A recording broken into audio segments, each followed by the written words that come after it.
Hey YouTube, I was looking online. I didn't really see a video that kind of covered the whole process on these ARE and other commercial canopies are often set up keyed to the ignition key of a truck, and I didn't really see a video on how to rekey them or key them to a different brand, so I thought I'd go ahead and do that. I got this off of a guy that bought a truck off the state auction, Ford, and he didn't need the canopy, and I bought it from him, so it was keyed to a Ford. And of course I have a Dodge, and he only got one ignition key with the truck, so I didn't get a key for it. Anyhow, I took it down to Ernie's Locks and Keys here in the Dalles, Oregon, a super reputable, honest place, and he basically explained that the locks on this are from BoltLock.com, and they're a one-time, they can only be coded one time, and also they're designed for a non-locksmith to be able to code them to match a key. So he said, basically said, hey, it's pretty self-explanatory, you could save yourself some money, and I'm busy, order your own. So I found you could buy them on Amazon, or I actually found a better price on eTrailer.com, and they're a really reputable, fast shipping company, so I went ahead and got 3 locks since I have the side boxes. You select whether you've got a Toyota, or in my case, of course, I have a Dodge, or a Ford, or a GM Chevy, and they'll send you locks. So let me shoot real quick kind of the process of changing out this right hand one on that toolbox. Okay, so when you order this, just the cylinder itself, you're not getting the lock mechanism itself, you're getting a cylinder. I think about 22 bucks, I want to say, a piece. A little difference between what brand you want. That's the one that I'm using for Chrysler product. And see, it's got a sticker on it. The directions say take the seal off, insert the key fully, and rotate the key clockwise until it stops. The locksmith I talked to said, hey, when you do that, make absolutely sure the key is in all the way, and when you rotate it to the right, you're going to feel it hit some resistance, and you want to jiggle it and push it past that, and it'll continue to rotate. That spot that you're hitting is where it sets its pins to match your key. So if you were to take the key out before you did that, like I said, it's a one-time codable lock. Like some of the quick set, rekey, smart, whatever, you can mess those up too by not getting the key in all the way, but at least there you can, you can reset it again once you wiggle the key back and forth, in and out, until you get it to turn. This is a one-shot deal, so we want to make sure and get that correct. So I'm going to go ahead and do that. I'm too much of a mazy Loron to set up a tripod, but I think you can figure out taking the sticker out, poking the key in, making sure it's all the way in, and turning it to the right, making sure you hit that solid mechanical stop when it's all the way turned.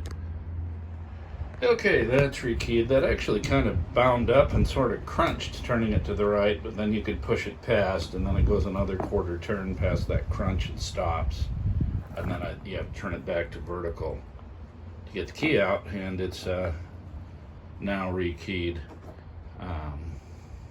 So that's that. Let's look at the mechanism. Actually, let's go over tools we're going to need. So on the back of this lock, there's a little groove for an E-clip. So I find it easier to get an E-clip off by pushing the legs with a blunt screwdriver until it's pushed back enough to where I can hook an awl under it and pop it out. That's how I have the best luck without it going flying and getting lost. So I got that. There's a little bucket basically that sits over this that has a slot in it one way that obstructs the plate that the locking bars ride on, and the other way there's a notch that lets it pass. Look at that in a minute.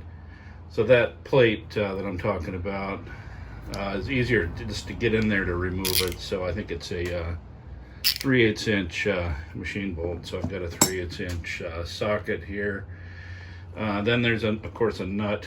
I believe it's 1.25 inches that holds the lock in. And in my application, generally speaking, the aluminum framework is too close in there to get 1.25 inch socket, so it's just easier to use a crescent wrench.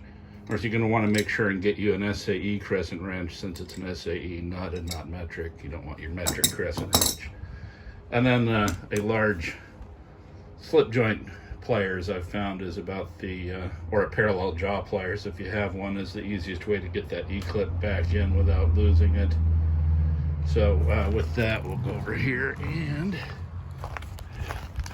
so you can see there's a little plastic bezel on the inside too that will transfer that onto the new lock.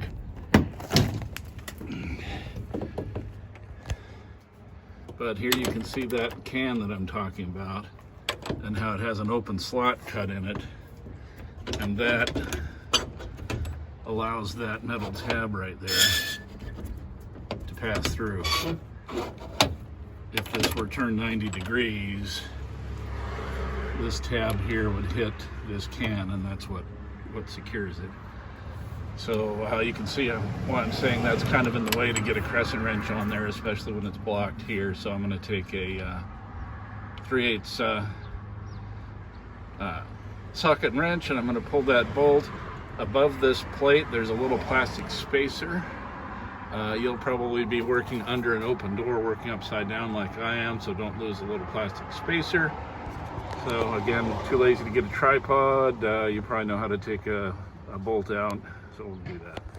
Okay, here's that little bolt and that plastic spacer. Here's the little square shaft of the handle where that spacer fits around, just leaving that hang by its arms. And you can see why I like to do that. That gives you really easy access to the nut there. So next we'll knock that E-clip off. And it's in the unlock position now. You can see there's a little nub on the top of the lock itself, and the open part is to the top. I like the idea of the key being vertical for it to be unlocked like it is now, so I'm going to put it back in, retaining that relationship. Okay, there's a view of that kind of can assembly and the slot that allows that plate to pass by, and the E-clip. And so like I said, I like to just knock it loose from the ends just enough to where I can get it all on the back side and just lever it off. And now it's super simple. We'll take that nut off, and that's back on. No need to go methed out Gorilla. This thing is pretty stout, but it is still aluminum skinned, so don't crush anything. And can goes on like that, and I'll pop that E-clip on with big pliers. Okay, time to throw that plastic spacer on, get that lined up, put the bolt in it. So there we are. You can see nice that it locks in 3 places, and I've got the key in it here, and you can see when that's turned where the key is horizontally, now that blocks this. Simple. Hopefully this wasn't too boring, redundant, and